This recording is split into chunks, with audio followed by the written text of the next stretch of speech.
네, 예고해드린 대로 이재명 더불어민주당 대선 후보 만나보겠습니다. 어서 오십시오. 네, 반갑습니다. 오랜만에 뵙습니다. 그러게요. 정말 오랜만인데. 예, 한 2, 3년 된 것 같습니다. 네. 자, 유세현장 어떻습니까? 보시기에. 뭐 최선을 다하고 있죠. 예, 체력적으로는 괜찮으십니까? 네, 체력은 뭐 전혀 문제가 그래요? 아니죠. 예, 그게 굉장히 뭐 정치를 안 해봐서 모르겠습니다만 대단히 어떤 체력을 요구하는 유세는요. 보통 선거 한번 치르면 한 5kg에서 한 7kg 정도 빠지죠. 예, 지금도 빠지셨습니까? 지금은 별로 안 빠지는데요. 왜냐하면 시간이 좀 짧잖아요. 선거 운동 기간이 한 짧아요. 5, 6개월 정도. 짧아도 보통 4, 5개월 정도 되는데 이번에는 2달밖에 안 되니까 실제로 한 50일 정도? 실제로는 왜 짧죠? 제가 당 관계자들 모시면은 일관되게 여쭤보는 게요. 테러 위험 뭐 이런 거 계속 제보가 들어오고 있다.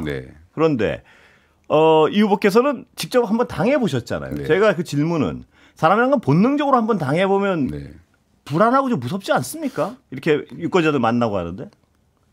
예전보다는 사실은 더 그런 부담이랄까 더 없는 것 같아요. 그래요? 그래서 뭐 인명재천인데 진짜 그런 생각이 들더라고요. 그래요? 그래서 이게 본능적으로 사람이 당해보면 좀 이렇게 유권자들 다가오고 하면 좀 불안한 거 없습니까? 저는 전혀 그렇지 않더라고요. 그건 좀 특이하신 거 아닌가요? 그게 그 일 당하고 난 다음에 또 뭐 저는 뭐 재판 사실 이게 살아 있는 것조차 힘들 정도일 때가 많거든요. 오히려 뭐라 그럴까 뭐 그것도 그리 나쁘지 않겠다. 그런 극단적 상황이 벌어져도 뭐 그런 생각이 들 때가 많아서 뭐 약간 뭐 초탈했다면 너무 심하고 뭐 그냥 일상으로 받아들이니까요. 그런 뭐 불편함이나 걱정이나 이런 건 전혀 없습니다. 그런 가치관이 그 테러 이후에 더 강해지신 건가요? 아니면 그 전에도 좀 그러신 게 있었나요? 뭐 그 전에도 좀 그랬는데 그때 뭐 목에 한번 공격당하고 난 다음부터는 더 하죠. 그때 정말 이제 나머지는 덤이다 이런 생각도 좀 많이 강해졌고. 자, 뭐 참모들이 걱정을 많이 합니다. 요새는 나가십니까? 많이 직접 만나십니까? 못하게 하지 않습니까? 못하게 하기도 하고 이제 그런 생각은 들죠. 이게 내게 아니다. 뭐 이런 생각이 좀 많이 드니까요. 뭐 시키는 대로 해야 되겠다 그러고 있죠. 현장 나가시면요. 유권자들이 가장 많이 하는 얘기 혹은 들으신 얘기 중에 가장 뭐랄까요? 이 가슴에 남는 얘기는 어떤 종류입니까? 먹고 살기 어렵다. 문 닫는다. 오후에 가는데도 아니 계시도 못했다. 뭐 이런 얘기들을 들을 때 문 닫아야 된다. 뭐 이런 얘기들 때문에 가슴 아프죠. 너무 어려운 것 같아요. 그 후보님 말씀하신 것 중에요. 그 1번이 그래서 그거랑 연결돼 민생이다 이 말씀을 하시는데 그래서 여러 가지 개혁을 요구하는 또 지지자들은요. 이러다가 무슨 또 옛날처럼 검찰개혁 이런 거 또 지지부진하다 또 그대로 유지되는 거 아니야? 이렇게 걱정하는 분들도 있습니다. 어떻게 보십니까? 그런 걱정은 안 하셔도 돼요. 그러니까 어디에 더 주력할 것이냐 이제 그런 건데 멀티플레이가 가능하죠. 사람이 하나밖에 안 하는 건 아니니까.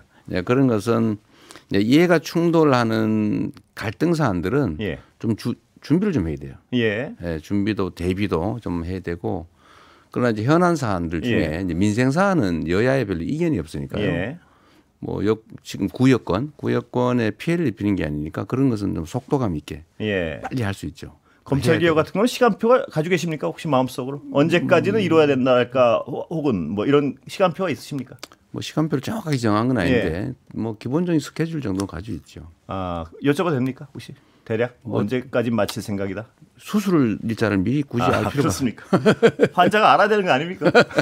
끝에 가서 지금은 정말 모든 관심, 역량을 민생에 경제를 살리는 데 집중해야 됩니다. 사법개혁도 마찬가지입니까? 뭐 그거는 사실 좀 더 여유가 있죠. 검찰 개혁보다는요. 자, 민생 1번이라고 하셨는데 좀 구체적으로 만약에 집권을 하게 되신다면 어떤 작업부터 어떻게 서둘러 나가실 예정인가요? 지금은 말라 죽게 된 상태거든요. 뭐 어떻게 이 나라 경제 산업 구조를 어떻게 바꿔서 어느 방향으로 일자리를 만들고 이런 정도는 지금 당장 되는 건 아닌데 예를 들면 지금 당장 말씀드린 대로 먹고 살래도 뭐 좀 누구 말 맞다나 뭐 먹고 죽을래도 돈이 없다 이런 상황이니까요. 일단 추경을 빨리 해야 됩니다. 이 정부가 해야 될 기본적인 역할을 지금까지 안 했거든요. 돈이 돌지 않고 경기가 나빠지면 정부가 역할을 하는 게 기본인데 예. 이 정부는 균형재정 얘기를 하면서 예. 재정이 어려우니까 예. 정부 역할을 포기해버렸어요. 예. 사실 정부도 경기가 나빠지면 정부 재정이 줄어들잖아요. 예. 경기가 좋아지면 재정이 좋아지거든요. 예. 좋아지면 더 쓰고 예. 나빠지면 안 쓰고 이렇게 되면 예. 경기 진폭을 키우잖아요. 예. 이걸 완화시키는 정부 역할인데 이 정부는 완전히 거꾸로 갔어요. 예. 그래서 지금 경기가 나빠지니까 세수가 줄어들고 지원을 안 하니까 더 경기가 나빠져서 예. 잠재 성장률 예. 소위 성장 가능한 정도가 예. 2%인데 지금 1분기가 0.2% 마이너스 성장. 예. 정말 엉망진창이죠. 예. 그래서 빨리 지금 식물로 치면은 예. 말라 죽게 생겼기 예. 때문에 빨리 물부터 준다. 물을 줘야 됩니다. 일단 살려놔야 됩니다. 아 일단 거의 1번은 하여튼 추경이군요. 네, 돈을 추경. 푼다 일단은. 그렇습니다. 예. 뭐 돈을 푼다고 하지 마시고 예. 재정 지출을 한다. 재정 지출한다. 예. 그 좀 나쁜 말로 들으시더라고요. 예. 재정 지출로 바꾸겠습니다. 네. 자 그런데요, 이 가장 민감한 부분 중에 하나가 네. 내란인데요. 네. 내란 수사가 지금 검찰 단계에서 막혀 있다고 생각하는 국민들이 적지 않습니다. 많습니다. 예. 제가 봐도 그렇습니다. 예. 그러면 분명히 근데 정치보복은 없다는 선언을 하셨기 때문에 네. 내란 수사가 제대로 이루어지면 네. 그쪽에 어떤 연루가 된 분들은 분명히 뭐 네. 자명하게 자 정치보복 안 한 데도 하고 있지 않냐 이렇게 나올 건 뭐 자명한 것 같은데 어떻게 보십니까 그 부분은? 저는 그게 이제 언론의 역할이다고 예. 생각해요. 이 봉합과 통합을 이제 뒤섞잖아요. 예. 웬만한 건 다 덮어. 예. 제가 과거에 예를 든 바가 있는데 아주 극단적인 예. 지금은 그런 표현이 적절하지 않은데 100개를 훔치려고 하는데 예. 100개를 훔쳤어요. 예. 100개를 훔친 거에 대한 책임을 물고 더 이상 훔치지 못하게 해야 제대로 된 사회가 되잖아요. 예. 뭐 우리가 정치적 입장이 그렇고 한데 우리가 한때는 이 사회를 지배했던 세력인데 예. 이때까지 한 건 다 봐줘야지. 예. 그래 앞으로 우리가 50개만 훔칠게. 예. 이렇게 하면 안 되잖아요. 예. 이런 건 통합이 아니죠. 예. 그냥 봉합. 그래서 원칙적인 세상이 돼야 되잖아요. 예. 그러니까 명백한 범죄 행위 상당한 책임을 지고 예. 거기에 대해서 뭐 예를 들면 다시 재판이 끝난 다음에 예. 통합 조치를 하든가 할 수는 있겠지만 있는 사실 덮어버린다. 예. 그건 부정이잖아요. 예. 저는 그런 거를 우리 국민들께서 그게 통합이니까 예. 그런 것조차 덮어라고 할 것 같지는 않아요. 예. 모든 선택과 판단의 기준은 주권자, 예. 국민의 뜻이니까요. 근데 그 국민의 뜻이 가끔씩 왜곡되기도 하잖아요. 예. 근데 그걸 걸러주는 게 또 언론이고. 예. 그래서 우리 권순표 선생님 같은 분들이 얘기를 잘해 주시고 예. 정확한 정보를 전달해 주고 예. 그래서 저는 콩 심은 데 콩나고 팥 심은 데는 팥 나는 세상. 예. 근데 정치 보복이 그럼 뭐냐 봐주는 예. 게 정치 예. 그러니까 통합 아니냐. 예. 정치 보복이 있는 사실 처벌하는 것도 보복이다. 예. 이렇게 말할 수도 있는데 저는 정치 보복을 예. 윤석열 대통령이 정리를 잘했어요. 예. 예. 그분이 이제 이렇게 말했잖아요. 한 사람을 찍어놓고 네. 1년 내내 그 사람을 쫓아다니면서 예. 뭘 추적해서 이렇게 괴롭히는 그런 예. 걸 정치 보복이라고 한다. 예. 본인이 그렇게 말씀하셨는데 그걸 하시더라고요. 그런데 저는 그런 건 하지 않는다. 그런 건 하지 않는다. 네. 자연스러운 어떤 잘못은 끝까지 사법 정의라고 예. 하는 거는 당연히 있어야지 예. 질서가 깨지는 예. 범죄 예. 이거를 그냥 봐주는 게 어떻게 예. 통합이겠어요. 그 아까 검찰의 정치 보복을 말씀하셔서 제가 물고 들어가면서 네. 뭐 불편하실 수밖에 없는 질문을 좀 드리겠습니다. 네. 예. 이 검찰 지지하는 분들은 검찰의 정치 수사의 네. 결과로 네. 한 4, 5년 동안 굉장히 검찰에 고초를 겪으시지 않았습니까? 매번 끌려다니고. 그런데 실제로 그랬죠. 예. 그런데요. 그런데 또 어떤 분들은 네. 이재명 후보를 좋아하지 않는 어떤 유권자들은 네. 그래도 뭐가 있으니까 검찰이 뭐 이랬던 거 아니겠어 이렇게 생각하시는 분들도 그렇죠. 없지 않습니다. 그분들한테 어떻게 설득하시겠습니까? 예를 들면 예. 범죄란 증거가 있잖아요. 예. 증거를 하나도 제시하지 못했죠. 예. 지금까지. 예를 들면 제가 뭐 10원이라도 받았다든지 예. 뭐 업자랑 뭐 만나기를 했다든지 예. 뭐 커피라도 한 잔 얻어 먹었다든지 뭐 이런 게 있어야 되는데 전혀 없잖아요. 예. 겨우 있다고 하는 게 누군가의 그 회유된 사람의 말 정도 또 대부분의 사건들은 그런 것조차도 없어요. 예. 예를 들면 대북 송금이니 뭐 무슨 뭐 제3자 뇌물이니 이건 아예 형식적 증거도 아예 없고 그냥 기소해 놓은 거예요. 그러니까 이거를 빨리 재판을 하면 드러나니까 검찰이 시간을 끌어요. 예를 든다면 지금 성남 지원에서 재판하고 있는 성남 FC 제3자 뇌물은 검찰이 신청한 증인이 478명이에요. 증거가 있으면 증거를 내면 되잖아요. 무슨 그걸 입증하는데 증인이 500명이나 인민재판하는 거죠. 증거가 없다는 뜻이죠. 증거가 있으면 증거를 내면 되죠. 그래서 지금까지 그래서 국민들께서 아무리 봐도 증거가 없고 검찰이 아무리 떠들었지만 증거를 있었으면 냈겠죠. 물증이다. 객관적 증거다. 냈어야 되는데 우리 국민께서 보시지만 증거가 없지 않습니까? 이제 그렇게 설명할 수밖에 없고 너 왜 이렇게 많이 기소당했냐라고 말하는데 사실은 왜 그렇게 많이 기소했냐고 물어야죠. 저는 결정한 사람이 아니잖아요. 그리고 쪼개서 기소하고 증인을 선거법 사건만 해도 사실은 검찰이 시간을 끈 거예요. 그 사건에 무슨 증인이 50명이 필요해요. 그거 하면서 2년간 시간을 끈 건 검찰이었죠. 공소장 막 바꿔가면서. 그래서 그런 점들 우리 국민들께서 다 이해하시는 것 같아요. 상당 뭐 전원은 아니죠. 검찰 국가 그러니까 없는 사건 만들어서 증거 조작하고 심지어는 증거도 없이 사건 자체를 조작해서 기소하고 이런 거야말로 정치 보복이었는데 제가 우리 국민들께 이 말씀을 계속 드리고 다녀요. 그들은 그렇게 했더라도 나는 그렇게 하지 않는다. 왜냐하면 그게 우리가 해야 될 일이 너무 많은데 그런 불필요한 정치 보복이니 이런 데 역량을 소모를 하면 갈등이 벌어지고 국가 역량이 엉뚱한 데 소진이 돼요. 지금 우리는 내란 극복, 민주주의 회복 제일 중요하잖아요. 그다음에 민생 회복. 먹고 살아야죠. 한반도 평화도 회복해야 돼요. 지금 이렇게 돼가지고 맨날 싸운다고 하니까 외국인 투자가 좀 망설여지잖아요.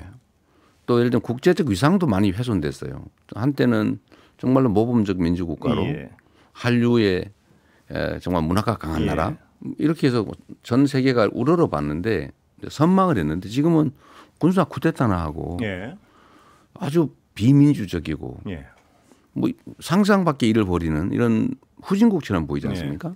네, 이런 것들을 다 정상으로 빨리 회복시켜야죠. 그리고 결국 거기에 덧붙여서 결국 지속적으로 성장하는 나라로 되돌아가야 우리가 말하는 복지 정책도 하고 또 기회가 좀 많아져야 기회가 없으니까 갈등이 격화되고 갈등이 격화되니까 남녀니 노소니 지역이니 이렇게 막 부딪히잖아요. 증오하고 혐오하지 않습니까? 그러니까 기회가 좀 많아져야 갈등이 완화될 가능성이 생기고 그 속에서 서로 좀 화해하고 포용하고 어우러져 살아야죠. 지금처럼 이렇게 온갖 가지 기준으로 편을 갈라가지고 서로 막 증오하고 혐오하고 대통령이라는 사람은 한쪽 편 들어가지고 다른 쪽을 경원시하고 배제하고 이건 결국 지배하는 거잖아요. 정치가 전쟁이 되면 안 되고 반통령이 되면 안 된다. 반만 가지고 다른 쪽을 지배하는 대통령, 그야말로 대통합을 하는 그런 대통령이 돼야 되는 일이 많으니까 그 일에 집중하겠다. 그 남 공문이 쫓아다니면서 너 과거에 이랬으니까 한번 보복 너도 한번 당해봐라. 이런 건 하지 않을 겁니다. 그런데 후보님 지금 말씀하신 아까 제가 그 시간 계획표 이거를 다시 한번 여쭤볼 수밖에 없는 게요. 검찰이 후보님 만약에 집권을 하더라도 원하지 않더라도 집권자가 검찰이 그동안 사례를 보면요. 알아서 가려운데 긁어준다고. 왜냐하면 자신의 조직을 위해서. 그렇게 나설 수 있는 거 아닙니까? 검찰 개혁이 안 돼 있으면은. 그건 맞물리는 거 아닌가요? 시간표랑? 그것은 결국 인사권자가 뭘 원하냐가 중요하겠죠. 결국 그 공무원들이 하는 일은 다 인사권자의 방향이 따른 것입니다. 인사권자의 의도를 읽고 움직일 것이다. 당연하죠. 그게 이제 공직자들은 몸에 배 있죠. 인사권자가 무슨 생각을 하는지를 끊임없이 탐구합니다. 그래서 제가 자주 드리는 말씀이 최종 책임자. 예를 들면 왕조 시대는 왕. 선조냐 정조냐에 따라서 조선이 완전히 달라지잖아요. 뭐 흥망이 결정되지 않습니까? 지금 우리는 윤석열 정권을 봤죠. 민생과 국정에 무관심한 사람이 어떤 일을 벌이는지. 결국은 정말 거의 흥망에 가까운 다른 결론이 났잖아요. 제가 요새 주식 얘기도 가끔씩 하는데 민주정권이 들어서면 주가가 다 올랐어요. 그런데 보수 정권이 들어오면 주가가 떨어졌다고. 지금 주가가 좀 오르잖아요. 저는 민주당이 당선 가능성하고 그게 약간 비례한다고 봐요. 그래서 제가 오늘 주식을 샀어요. 펀드를. 그렇습니까? 그러면 그 제가 주가 말씀을 하셔가지고 네. 집값 말입니다. 네. 이건 원래 제가 질문에 생각을 안 하고 있었는데. 괜찮습니다. 예, 집값은요. 네. 민주정부 들어오면 올랐다는 어떤 사람들의 학습 효과가 있어가지고 요새 들썩인다는 얘기가 있습니다. 그거 어떻게 보십니까? 저도 예. 그 얘기를 듣고 있어요. 예. 민주당이 집권할 가능성이 많으니까 예. 집값이 오를 거니까 예. 집을 사자 뭐 그런다고 해요. 그것도 일리가 있어요. 예. 현상으로는 맞는 것 같아요. 예. 그래서 왜 그럴까 제가 생각을 저도 참 고민을 많이 해봤는데 이제 일부 분석가들에 의하면 부동산이 움직일 때 예. 어쨌든 수요 공급이 작동하는 거잖아요. 예. 이럴 때 수요를 억제를 하려고 하면 예. 풍선 효과가 생긴다는 거예요. 네. 이럴 땐 공급을 늘려야 된다. 예. 일반적인 원리로. 근데 우리는 진보 정권은 기본적으로 수요 억제 정책을 그렇습니다. 했거든요. 예. 뭐 세금을 부과한다든지 뭐 소유를 제한한다든지 저도 그런 생각을 많이 했으니까요. 그게 지켜니까. 근데 이거를 이겨내는 거예요. 그 수요가 시장이. 네. 저는 기본적인 방향을 이제는 세금으로 집값만 잡는 일을 하지 그렇군요. 않겠다. 예. 세금은 세금의 효용이 있는 거니까. 예. 그래서 수요 통제를 위해서 세금을 활용하는 것은 기본적으로 좀 피하는 게 좋겠다. 예. 그리고 공급을 늘려서 수요 공급을 맞추자. 예. 이제 그 생각이 하나고요. 또 한 가지 이게 있는데 집값이 오르는 다른 이유가 이게 투자 자산으로 기능을 해서 그래요. 예. 주거용인데 원래는 투자용으로 겸하고 있잖아요. 예. 심지어는 주거용이 아닌데 투자하기만 하기 위해서 집을 여러 채를 가지고 있잖아요. 예. 근데 왜 그럴까? 예. 대한민국에는 투자 수단이 집밖에 없어요. 네, 그렇습니다. 예. 그런데 다른 나라는 선진국들은 그중에 주식이 크고요. 자본시장이 투자 수단을 제공하죠. 예. 근데 우리나라는 다 부동산이에요. 예. 그래서 제가 주식시장을 키우고 정상화하려는 게 국가 정책상 필요해요. 예. 그래서 국민들에게 다른 대체 투자 수단으로 예. 주식시장을 살리면 배당을 받을 수 있잖아요. 예. 근데 선순환이 이루어져요. 소비가 되고 내수가 살죠. 예. 그래서 저는 집값 문제도 그렇게 지금까지의 민주정부와는 좀 다를 거다. 예. 거기다 하나만 네. 그럼 더 덧붙여서 여쭤보겠습니다. 네. 지금 아까 말씀하셨지만 집을 투자의 수단으로 생각하는 분들은 네. 한테 한 말씀 해 주시죠. 뭐냐면 민주당에 지금 집권을 하게 된다면 네. 목표는 하향 편준한가요? 뭔가요? 집값은 하향 평준화든 상향이든이 예. 아니고 원래는 안정이 예. 목적이라 됩니다. 예. 집값은 일종 부동산이기 때문에 예. 이거는 경제 볼륨에 따라서 예. 역사적으로 예. 오를 수밖에 없어요. 예. 근데 이게 적정하게 올라줘야죠. 예. 이걸 억지로 누르면 반드시 튀어오르거든요. 예. 그래서 정책 목표는 집값의 안정. 지금이 너무 높다면 뭐 예. 약간 시간이 다 돼버렸습니다 벌써. 아, 그래요. 예. 왜 말할 시간 이렇게 안 줘요? 집값 안정이 목표다. 예. 네. 조만간 또 모셨으면 좋겠습니다. 네. 예. 여기까지 듣겠습니다. 네, 이재명 감사합니다. 더불어민주당 대선 후보 모셨습니다. 네, 감사합니다. 조금 섭섭한데요. 감사합니다. 예. 네. 들어가세요.